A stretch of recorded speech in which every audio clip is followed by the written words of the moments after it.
So I actually use it. I'm not sure if this is still a school service. I don't think it's advertised like that you have it, but because St. Joe's is a Jesuit school, you can use other Jesuit school career services except for Georgetown. That was the only one I think that didn't participate at the time. But what I had to do is submit, I believe it was a resume and a cover letter through career services that they sent to Fordham. I did that because I was kind of focusing more on the New York area um, once I was like home for the summer. So they approved that. And then I started using Fordham's network, and I had like my own login, and I just used that. And the job that I ended up getting post graduation was through that Fordham career portal. So my first job was at Penguin Random House in the sales department, which is the publishing company. Anytime you see like the little penguin on the back of any book, that's them.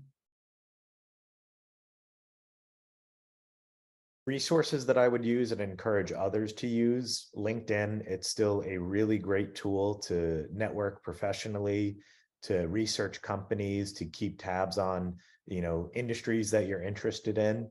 So that was pivotal to me finding my job. But also working at Salesforce, which is a pretty large software company, using Google Alerts, using really just news outlets, New York Times, Wall Street Journal, Business Insider, just things that I could read, stay relevant, what's top of mind for that business, that industry, just so I'm well prepared. So those helped me inform my decisions that I needed to make, that I wanted to make as terms of a prospective job candidate.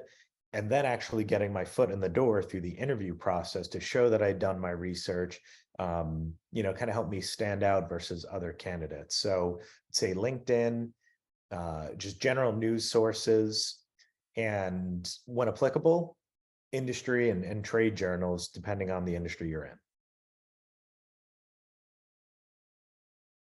Funny story.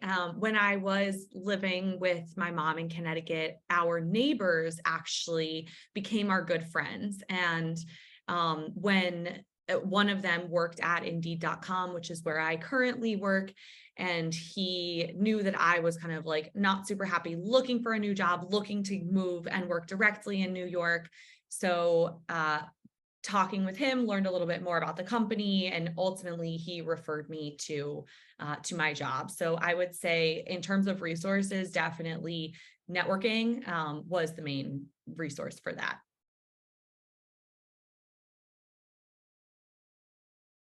So this fellow student, he and I, honestly, he was the reason why I moved. I mean, I did not know anybody in New York. Didn't know anybody in Long Island, which is actually where I moved right before I moved into the city. So it was kind of a leap of faith, but I had confidence in the business, the idea that we had, what we were trying to accomplish, and ultimately decided to take that leap and move to the New York City area. After leaving the training program, that took about a year of my time with Citizens, I was placed on a team that was based out of Stamford, Connecticut, and the greater New York City area. And I was able to network with that team while in the training program. They liked me. I had spent a little bit of time working for the team. I liked them. And while I was in Stamford, I took the opportunity to get to know other teams that were based in and around the region. And I decided to make a move after about a year from the commercial banking side of Citizens business into Citizens investment banking division.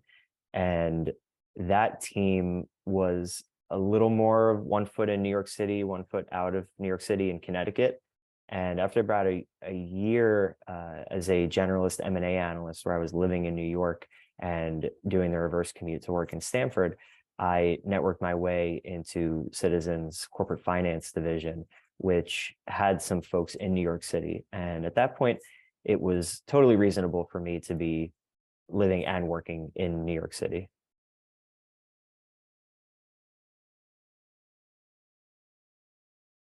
Probably, I mean, obviously any graduate doesn't really have a huge network. I would say my dad worked, in Manhattan for a number of years. So I knew, a good amount of his colleagues or people that he had done business with. But I would say before that, I didn't really kind of have a network. And then once I started working in the city, it's really funny. Even though New York seems like a big place, there were 3 people I graduated with at St. Joe's, and we all worked in the same building downtown, which is funny. We weren't even Midtown. It was just like a random office building in Soho.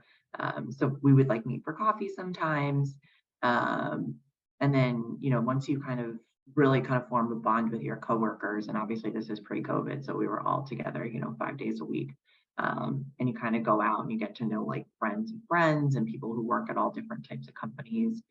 It really kind of evolved organically through that. And then there were a few people from my graduating class who I stayed in touch with who, worked in tech. What's really important to establish a good network that serves you and that you can serve is relevancy. I think sometimes there's initiative and there's, eagerness, especially with young professionals, recent graduates, really kind of cast a wide net. And while that can be good, sometimes it's better to take a more measured approach where connect with the right individuals within your network and have relevancy for why you're reaching out to them. Sometimes it is that you were, a fellow graduate of St. Joe's.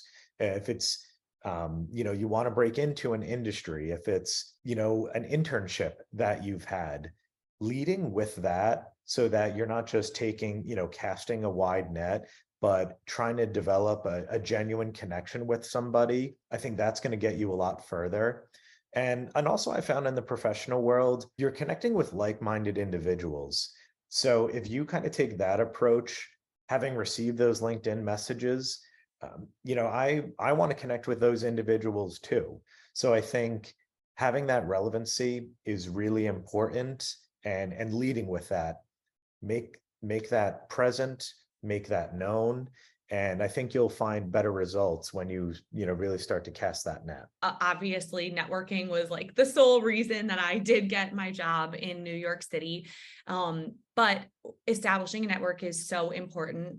One of the most important things I can say to anyone when I was looking to graduate and looking to find a job, just being bold and reaching out as much as possible to anyone that you think would be interesting to talk to. If you see someone on LinkedIn that's an alumni that works at a company in New York that you would be interested, don't be afraid to message them and say, hey, I'm looking to learn more.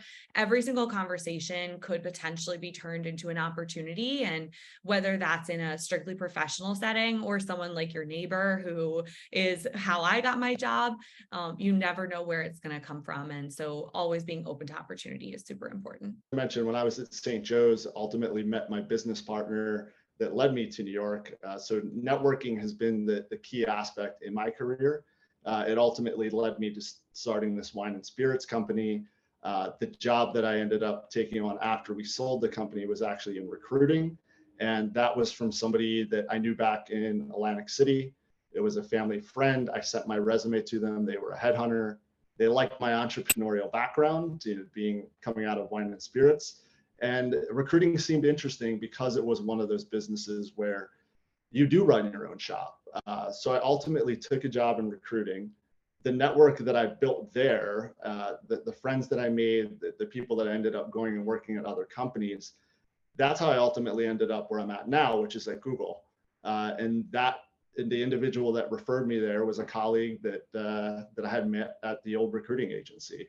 So all throughout my career, it's the people that I've met, the people that I've connected with, leveraging those relationships and creating opportunities. I knew as a student at St. Joe's, as a finance major in particular, that a bank would be a good place to start my career, particularly a large bank with a lot of capabilities, because there's just a lot of different things that you can try at a bank, a lot of different product teams that you can work for, a lot of different industries that you can come across. And by the time I was getting ready to move to New York, to live in New York, to work in New York, I had gone through a training program at Citizens where I was exposed to many different product teams and industry teams.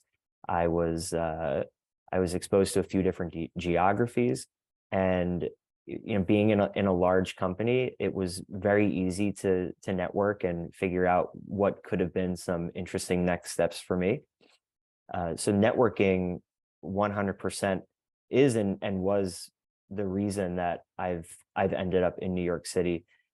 I would highly recommend to any student who doesn't know what they want to do to find themselves in an organization that provides a lot of exposure to different products, to different companies, to different ideas, so that you too can figure out what you might want to do next and where it could bring you, even physically.